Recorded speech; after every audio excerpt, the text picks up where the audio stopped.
welcome to the final night of the Christmas confection countdown. I am so excited. One, I'm excited for this to be done so I can be done baking, because 12 straight days of baking, let me tell you. I don't know whose idea that was, but it was interesting baking for 12 straight days. I feel like I'm back in school again.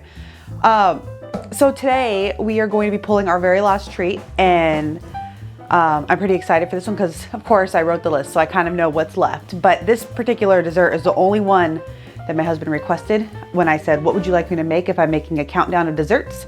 So tonight's dessert, and it's interesting that this ended up on Christmas Eve. Merry Christmas to everyone. It's a Grinchmas key lime tart. And in this house, we actually can't have Christmas without the Grinch because my kids absolutely love the Grinch. We've already watched it. I can't even tell you how many times. So, but all the versions, not just one, all the versions of the movie. So for this, when I was thinking what is a good Christmas theme to go with a key lime tart, because a key lime is not exactly a Christmas flavor, at least not up here where we are. Maybe if you're down in the tropical, like when we used to live in Florida, I could see making that like a holiday kind of dessert. But I was trying to think of what would be something that would connect with a key lime flavor, and sweet and sour, that's gotta be the Grinch. Plus it's supposed to be green because limes are green. So we're going with the Grinch. So my plan is to do a short dough, a basic short dough, and do a key lime filling. And then we are going to decorate it with a little chocolate Grinch arm. So let's get into today's bake, and we are going to start with our Grinch. We are going to make his arm and the other decorations we're going to need for this. And then we will move into our short dough before getting into our pastry filling.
All right, so I've had my short dough hanging out in the fridge for a couple of hours now, and we are going to roll it out and shape it into our tart pan. And this is a rectangular tart pan. It's going to be perfect to fit our little Grinch arm and our little bauble on here. Now we will be blind baking this, much like we did with our pie from night one. Do very light spray.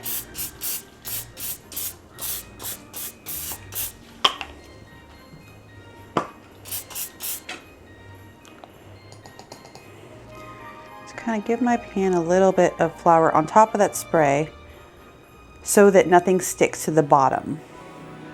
I'm not so worried about the size because as it goes, it will shrink a little bit. I just don't want anything to stick to the bottom, so I'm not like putting a palette knife under and trying to pop the bottom off. All right, so now myself and my counter back there are completely covered in flour, which is fantastic for, you know, not last night of the challenge.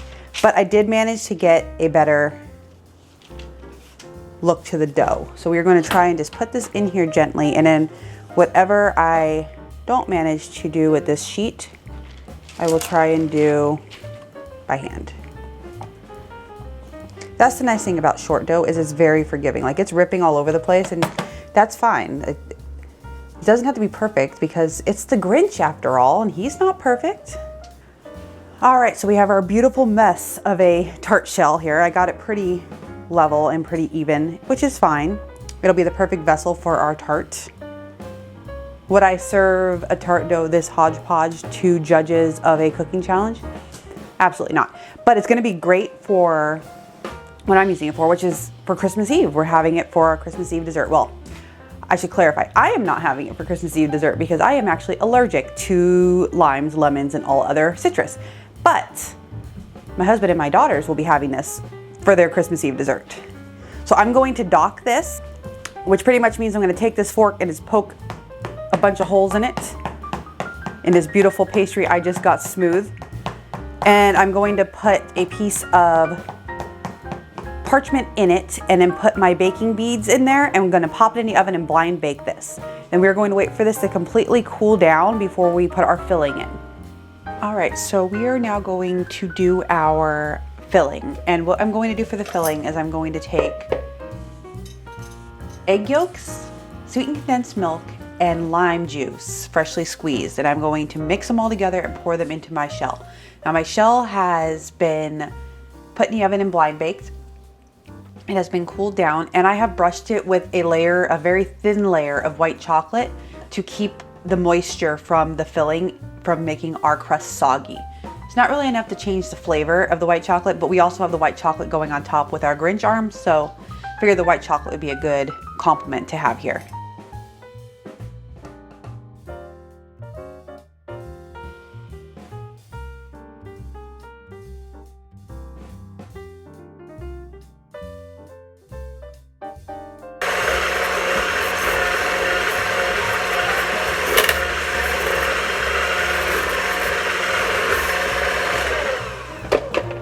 So our egg yolks are looking smooth. There's some bubbles in there for our aeration. And we're going to be adding in our sweetened condensed milk. And this is a 14-ounce can, so I did not scale it out. I probably should scale it out.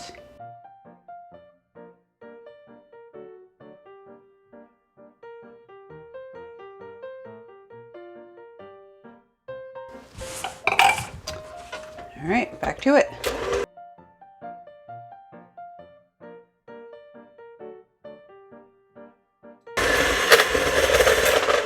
Okay, now this looks smooth and incorporated. We're going to take our lime juices, and this is about 5 limes.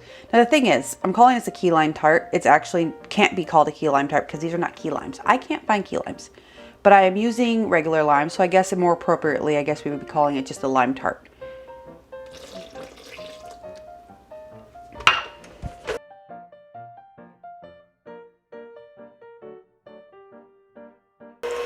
All right, now that looks beautiful. It won't thicken up until the lime juices have had time to come in contact with everything else, and that's kind of going to be what stimulates it to seize up and turn into a nice, thicker key lime tart consistency. I'm sure there is science there that I am missing, but that's pretty much what's going to happen. The lime juice, the acidity in the lime juice is going to meld with everything else, and they're going to turn into a thicker consistency. But we are gonna get this poured into our tart shell. And before I put it in the fridge, because I do not want it to get completely firm before I lay my Grinch charm on there, I'm going to actually place my decor on it before we stick it in the fridge. All right, so I have my tart shell here and I am ready to fill my beautiful tart. Now there was some cracking around the edges, probably from smashing it down and doing its thing. The chocolate is kind of helping to hide some little defects and little cracks, which is nice to have that. It will not affect the final product though. We're gonna pour our beautiful filling that we just made directly into our pie shell. You want to make sure this chocolate has had some time to set up so it's not going to all run into your filling.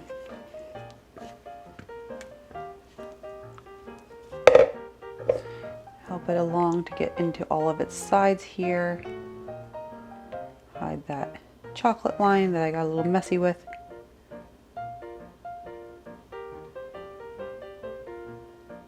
Now if you want a green key lime tart, you have to dye it yourself. The key lime will not naturally, or the lime filling will not naturally be green like we think about it. Because the only part that's green really on the lime is that rind. Plus we have the egg yolks in this dessert and the tinted yellow kind of tone in the sweetened condensed milk that does not help. So I'm going to go grab our Grinch and we are going to place our Grinch down and also our little bauble, which I am going to attempt to make sparkly with a little bit of this powder dust that I got here, which is already all over the box. So this should be a lot of fun. All right, so I already flipped our Grinch arm to make sure everything was set right. So we are just going to gently place this on here. Hopefully it's going to fit. I might have to cut it down just a tad bit. Hopefully that is enough cutting down of the Grinch arm to get it to sit on here. I did measure, but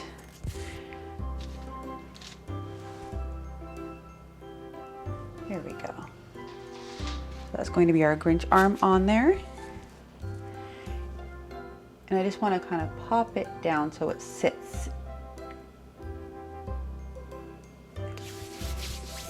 All right, I'm going to move this to the side and we are going to spray our bubbles. Sprayable luster dust is very new to me. I've used the kind you paint on. I've never tried using the sprayable types. So it's kind of a fun thing to get to play with. Hopefully it works out. Let's see. Oh, it literally just dusts it with luster dust. That's great. Do a couple of them.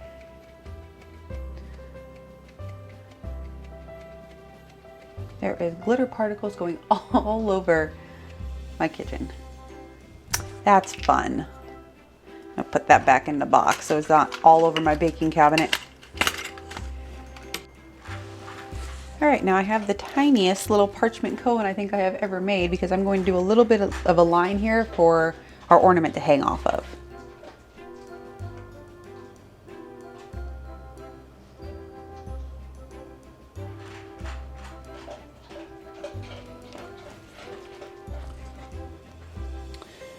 Do like a little bow here.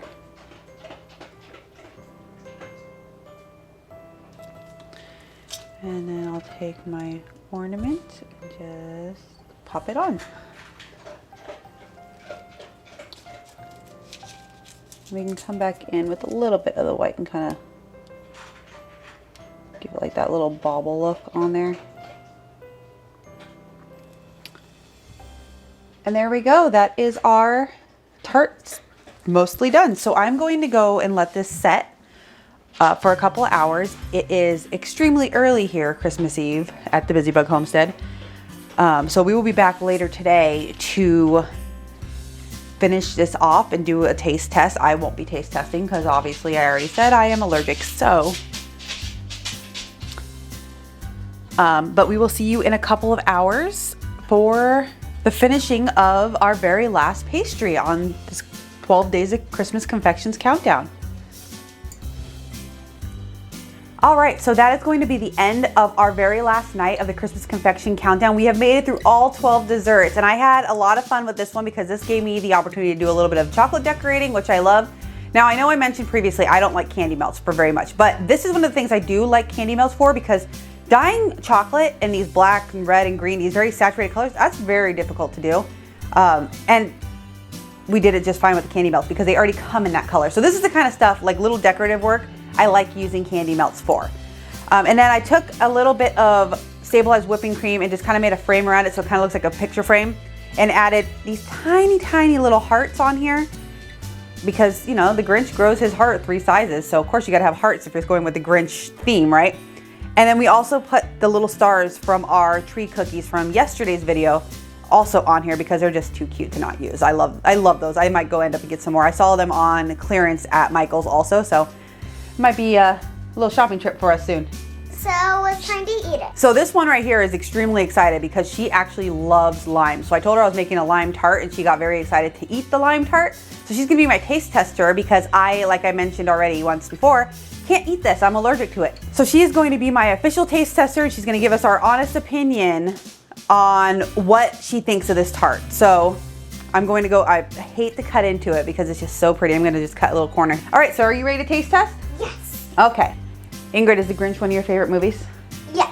What do you love the most about The Grinch? I like him when he steals the toys. You like when he steals the toys? Uh-huh. Oh, wow. What about when he gives them back? I like that part also. Yeah. And I like when the Grinch steals. So I think I will eat that part. Yeah, give me a minute. So Do a little square here. In? No, there is no gelatin in this. All right, so our tart is beautiful. It's not running. It's got the perfect consistency.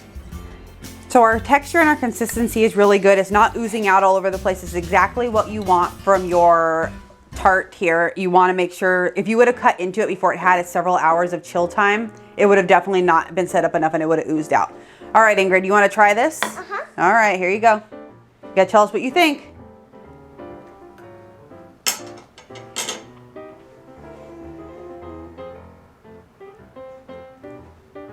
A bit tardy. It's a bit tart. Uh-huh. Is it sweet at all? It's too sweet. I like it. You like it? Do you think this represents the Grinch? Uh-huh. Yeah. It tastes like the Grinch heart. It tastes like the Grinch's heart? A little sour and a little sweet? Uh-huh. Okay, well that's interesting. Yeah. Very interesting take. So that is gonna be it for our countdown. And I will also, right here, we'll put it right in this general area, put up what, out of 1 through 10, what my husband's theory is on this. He's currently watching the 2-year-old, so she's not over here smashing our cake. But I will let you know also what he thinks since I can't taste test this and give you my honest opinion. But it sounds like it was a 10 for Ingrid. Was it a 10? Uh-huh. So it's a 10. It was a 10. That is going to be the last of our challenge until next year. I think we will definitely do this again next year. This was a lot of fun. It was a lot of work. I am ready for a little break from baking for a while, but it was a lot of fun to come up with these different desserts and to bake things that ordinarily on a weekly basis I wouldn't be making. This was a lot of desserts to be making in a row. But we are going to be enjoying this tonight for our Christmas Eve dessert. And if you've been following along and you have made any desserts that have been on this list and you'd like to tag me in it, I'm over at the Busybug Homestead on Instagram. I'm using the hashtag 12 Days of Christmas Confections Countdown to display all of my desserts, and I would love to see what you have made if you've made anything. And if you have been following along with us, thank you so much. We truly appreciate you stopping by to check out some of our desserts that we have made. And I hope you have a very, very Merry Christmas and a Happy New Year. And if you don't celebrate Christmas, I hope whatever holiday you celebrate is wonderful. And if you don't celebrate any holiday at all, I hope you just have a wonderful day. And we are going to definitely enjoy this for our Christmas Eve dessert tonight. So that is gonna that's gonna do it for us. Thank you so much for stopping by, and we will see you next time. Bye. Bye.